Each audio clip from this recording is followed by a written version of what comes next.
Let's take a look at one of the most exciting new tools added to Photoshop CS6.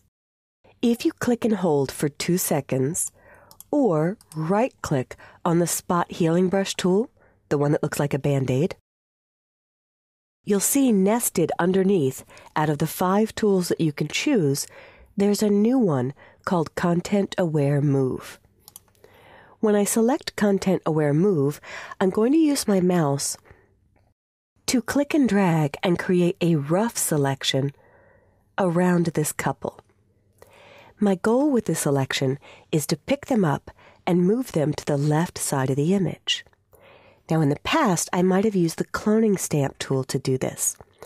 With the cloning stamp tool, it's a lot of work to pick portions of the mountain, to cover them up, and I would probably need to jump them or copy them to a new layer to be able to move them. With this tool, once you've let go, all you do is get anywhere inside the marching ants, the selected area, click and drag, and move them to the new desired location. You even get a little indicator telling you how far left and right you've moved it. I've moved roughly 3.33 inches, but I haven't moved up and down at all. When I let go, a very sophisticated algorithm kicks in, figuring out how to clone them away from where they were and blend them to the new spot where I've dragged them.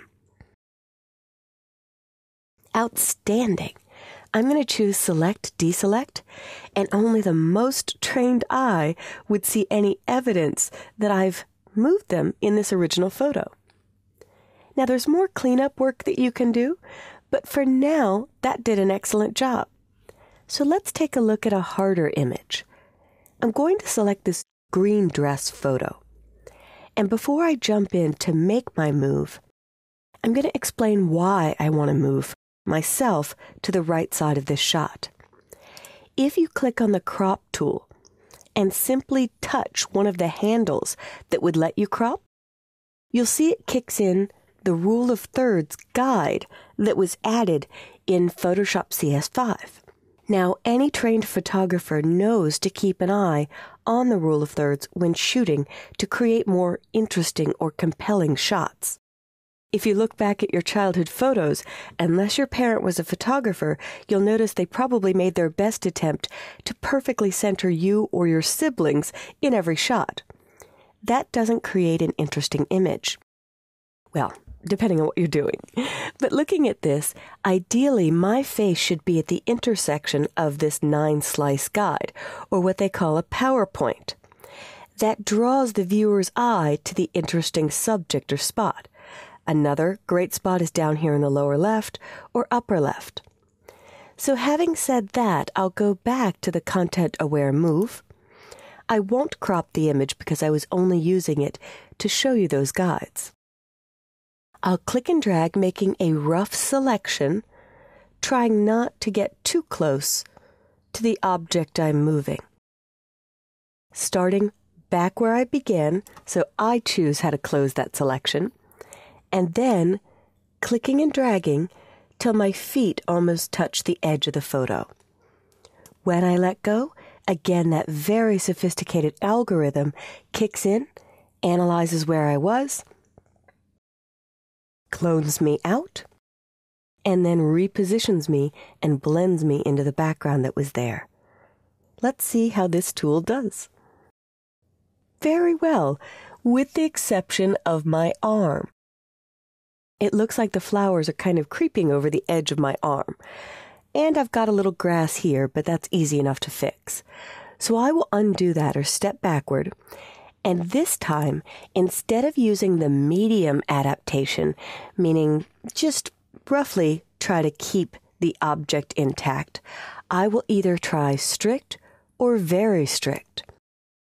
If I try strict or very strict and move, Photoshop does a more complex analysis, attempting to keep the object you're moving intact.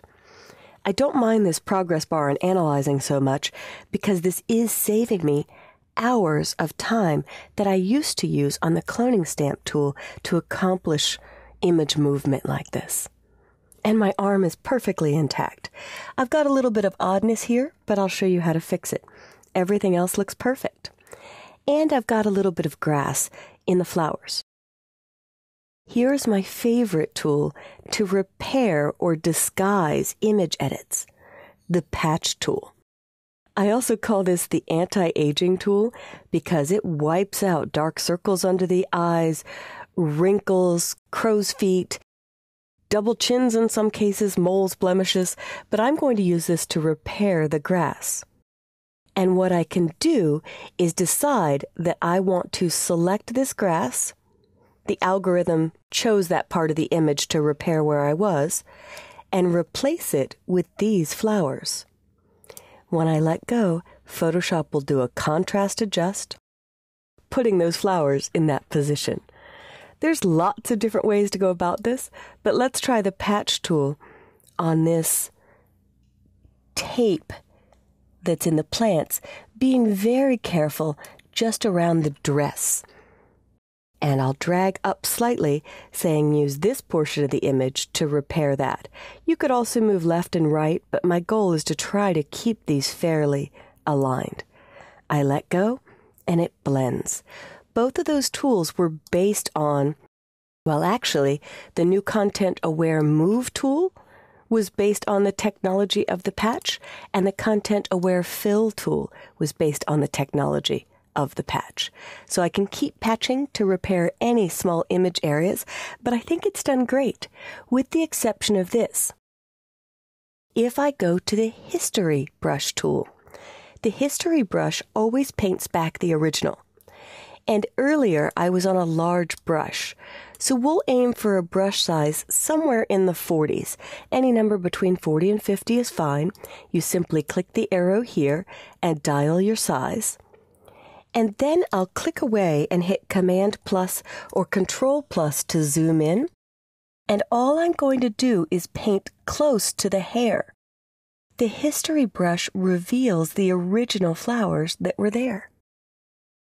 And if I hit Command 0 or Control 0 to fit in window, no one would know that I've completely moved myself in this shot, and now it's a far more compelling and interesting shot.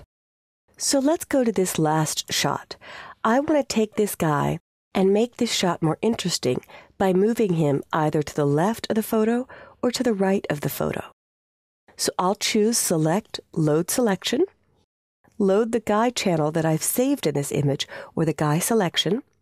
I'll click in the middle and drag to the far right and let go where I'd like him to land. Photoshop calculates how to wipe him out, and there is a little bit of oddity here, so I'm going to undo. Command-Option-Z or Control-Alt-Z will multiple undo. This selection's a little too tight, so under Select, Modify, Expand, I can add 20 pixels to the outside, making a looser selection, and then try moving him again.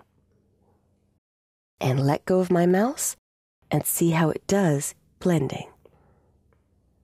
Far better. Now any halos can also be removed by painting with the History Brush. So I can choose Select, Deselect, clean up any evidence with the Patch tool.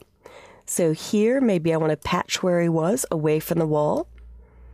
And maybe I don't like that vent and drain there. I'll make a patch, move it up, kind of line up the surface or texture of the wall, and it does a beautiful job. Command plus or Control plus to zoom in, and let's repair a bit of this grass with this grass, just lining it up as I let go. Fabulous. Little evidence here. Fixed. Now as I hold down spacebar and come over to the guy, I could use my History Brush and simply paint the original data back where it was. If I have too big of a brush, it may get a ghosted edge, so I can undo and dial my brush size down and just paint more carefully. Now there are a lot of other ways to clean this up, and I'm not going to bother to take all the time to make these edges perfect, but you could see especially here around his legs how I'm just bringing back the original shot. If I go too far, I undo and just try again. I could even make a selection and fill with history. And the last trick I'll show is to get the original window back. I can click once and shift-click to clean up that edge. So you can see how you can completely blend away and get a perfect edge on this guy where he was moved. Take some time and see if you can experiment with the new content-aware move with images of your own. Do some cleanup with the patch tool and bring back original parts of the image with the history brush tool. Good luck.